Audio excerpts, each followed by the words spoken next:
Assalamualaikum warahmatullahi wabarakatuh. Perkenalkan, nama saya Lisa Esa Fitri dari semester 6 LIM 8566309007. Baiklah, hari ini saya akan membahas praktikum 2, yaitu simbiosis. Simbiosis antara lain bentuk dua interaksi makhluk hidup berdampingan dan saling mempengaruhi satu sama lainnya. Simbiosis ada 3, yaitu yang pertama ada simbiosis parasitisme, yang kedua simbiosis komensalisme, dan yang ketiga ada simbiosis mutualisme. Pengertian simbiosis yaitu secara etimologis kata simbiosis berasal dari bahasa Yunani SYM atau bersama, dan biosis artinya kehidupan yang berarti hidup bersama. Secara ilmiah, simbiosis adalah hubungan antara dua organisme berbeda yang hidup berdekatan dan memiliki pengaruh timbal balik. Organisme yang terlibat disebut simbion dan hubungan mereka bisa saling menguntungkan atau merugikan. Baiklah, saya di sini akan membahas tentang simbiosis. Simbiosis yaitu ada 3. Yang pertama simbiosis parasitisme, yang kedua simbiosis mutualisme, dan yang ketiga simbiosis komensalisme. Untuk selanjutnya, mari kita sama-sama menyimak video di samping. Baiklah teman-teman, marilah kita lihat bersama-sama. Di sini ada contoh, yaitu tanaman dan ulat.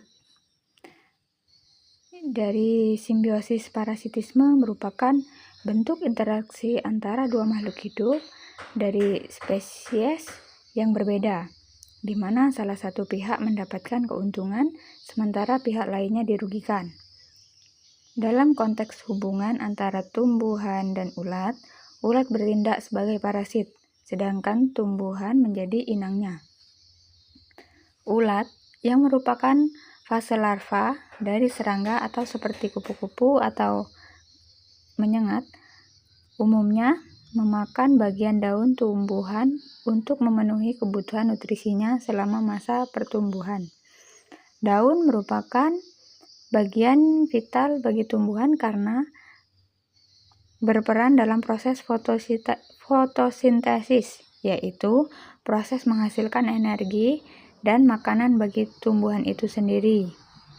Ketika ulat memakan daun, tumbuhan mengalami kerusakan fisik yang dapat berdampak negatif pada proses fotosintesis, pertumbuhan, dan kesehatan secara keseluruhan. Jika jumlah ulat sangat banyak atau serangan terjadi dalam waktu lama, tumbuhan bisa mengalami stres fisiologis. Pertumbuhannya terganggu dan dalam kasus ekstrim dapat mati karena kehilangan terlalu banyak jaringan hijau. Selanjutnya yaitu simbiosis komensalisme, merupakan interaksi antara dua makhluk hidup di mana satu pihak diuntungkan dan pihak lainnya tidak dirugikan. Seperti video yang kita sajikan, yaitu ada sisik naga dan pohon mangga. Tumbuhan sisik naga merupakan tanaman epifit yang biasanya tumbuh menempel pada batang atau cabang pohon mangga. Sisik naga tidak memiliki akar yang menembus atau mengambil nutrisi langsung dari pohon mangga, melainkan menyerap air dan zat hara dari udara, hujan, dan debu di sekitarnya. Dengan menempel pada pohon mangga, sisik naga mendapatkan keuntungan berupa tempat yang strategis untuk tumbuh dan akses lebih mudah ke sinar matahari yang penting untuk proses fotosintesis. Di sisi lain, pohon mangga tidak mengalami kerugian maupun keuntungan dari keberadaan sisik naga. Sisik naga tidak merusak jaringan pohon mangga atau mengganggu proses metabolisme pohon tersebut. Oleh karena itu, hubungan ini disebut komensalisme karena hanya sisik naga yang diuntungkan tanpa menimbulkan efek negatif atau positif yang signifikan terhadap pohon mangga.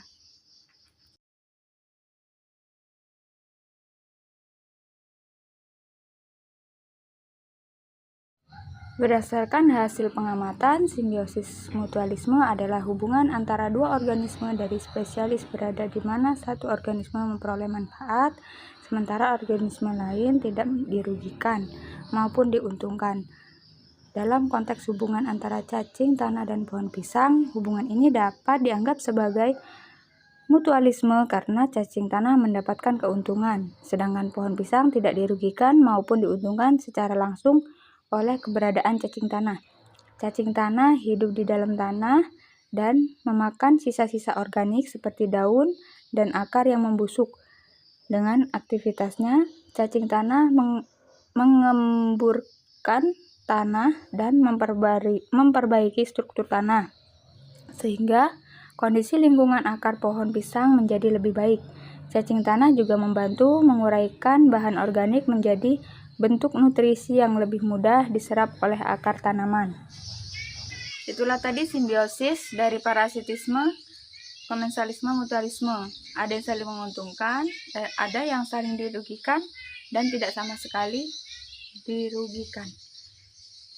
Baiklah, itulah tadi penjelasan tentang simbiosis parasitisme, simbiosis komensalisme, dan simbiosis mutualisme, yaitu dimana parasitisme yaitu ada tumbuhan dan ulat, dan yang kedua simbiosis komensalisme, di sini ada tumbuhan sisik naga dan pohon mangga, dan yang ketiga simbiosis mutualisme yaitu ada cacing dan pohon pisang.